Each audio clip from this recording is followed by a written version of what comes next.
Structure Therapeutics down more than 5% today, but shares are still holding on to a near 50% gain since the biotech company released early-stage data on its small molecule GLP-1 pill last week. Patients losing an average 6.2% of their body weight after 12 weeks on the orally ingested drug. That's comparable to Lilly's GLP pill in trial, potentially setting up Structure as a heavy hitter in the weight loss drug boom. Joining us now in a first on CNBC interview, Structure Therapeutics CEO Ray Stevens. Ray, great to have you on the show. Thank you very much for having me on the show, Melissa. I'm excited to be here to talk about Structure Therapeutics and the data we released last week. How are you thinking of the niche that this oral pill will fill? On the conference call that you had with analysts, it sounded like you're positioning it as a direct competitor to the oral offerings that Lilly is currently researching, Novo is currently researching. But then there is also some indication that you would be entering a trial of it being a maintenance drug. How should we think of it? Yeah, absolutely. So, the drug that we've created called GSBR 1290, this is what we call an oral small molecule. So you should think about ibuprofen, Advil, Lipitor, your blood pressure lowering medication. So these are small molecules.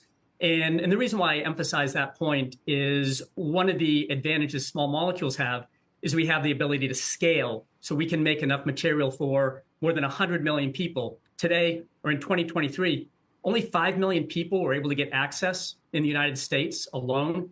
And so the scaling is really, really important.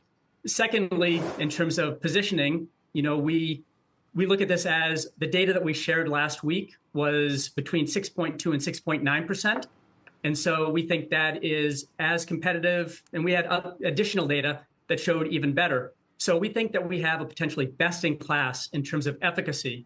And that combined with the very low discontinuation rate, combined with the ability to scale this to large numbers that need it, we think we're in a very good competitive position.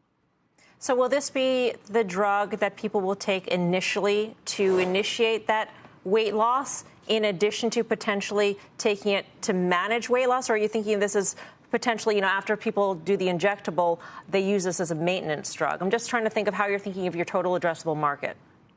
Yeah, Melissa, and I've heard you say on the show before, the potential what we call maintenance phase. So there's two phases. Individuals, participants initially will go on what we call the titration phase. Your body's not used to taking these drugs. You have a lot of things that are changing. Your gastric emptying is slowing down. And so we have this induction or titration phase that's initially done. And then once you finish that, you then go on what we call the maintenance phase, which is longer term, thinking for many, many years.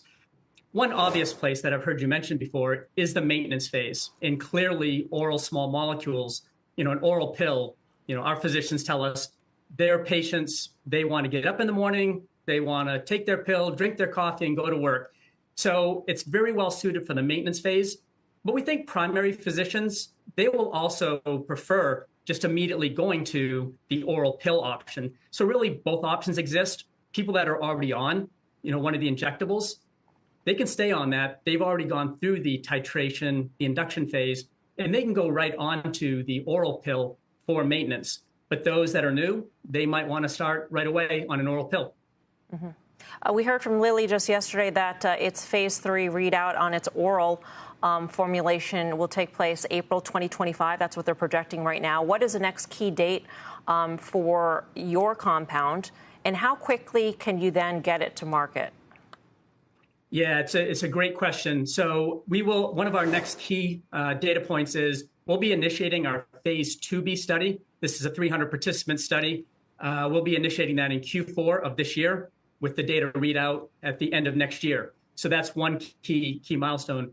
The way that we look at this is, Eli Lilly is clearly, first to market with an oral pill. And we actually view this as an advantage. We're able to learn a tremendous amount by having them be ahead of us. What's most important to us isn't to be first in class, it's to be best in class. And if you think about the story of the statins, it was Mevacor that was first in class in 1987 for cholesterol lowering and improving cardiovascular risk. But it wasn't until about 10 years later that Lipitor from Park Davis came along, and that got the real lion's share of the statin market. And that was, I think 2006 peak sales at over 12 billion.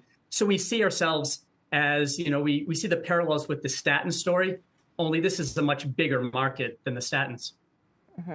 You also indicated in your conference call that you've already manufactured a great deal of the product under good manufacturing practices. So does this mean that you have the ability and the funding to actually go to market and manufacture this? You have the capability already? How should we be thinking about that part of the equation? Yeah, so when we designed this, we knew, GLP-1s, and the Novo Nordisk and Lilly, they're pioneers in the field. They've been trailblazers with the injectable peptides. But we've always known they can't scale that to the level that's needed globally or in the United States. 100 million people need this medicine, just like the statins. Globally, it's 800 million people.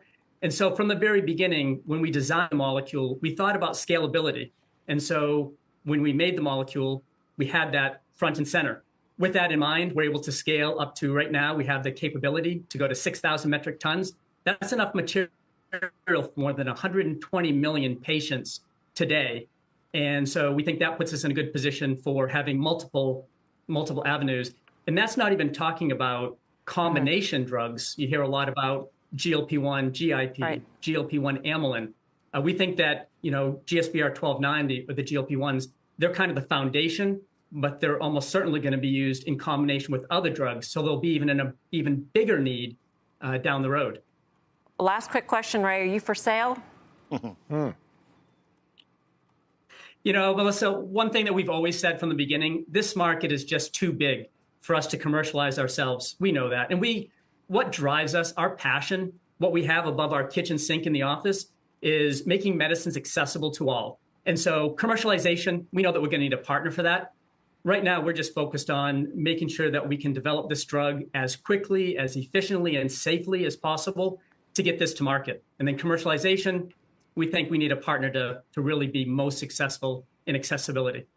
Okay. Ray, we'll leave it there. We hope you'll come on the show again. Thanks for your time. Thank you very much. I appreciate it, Melissa.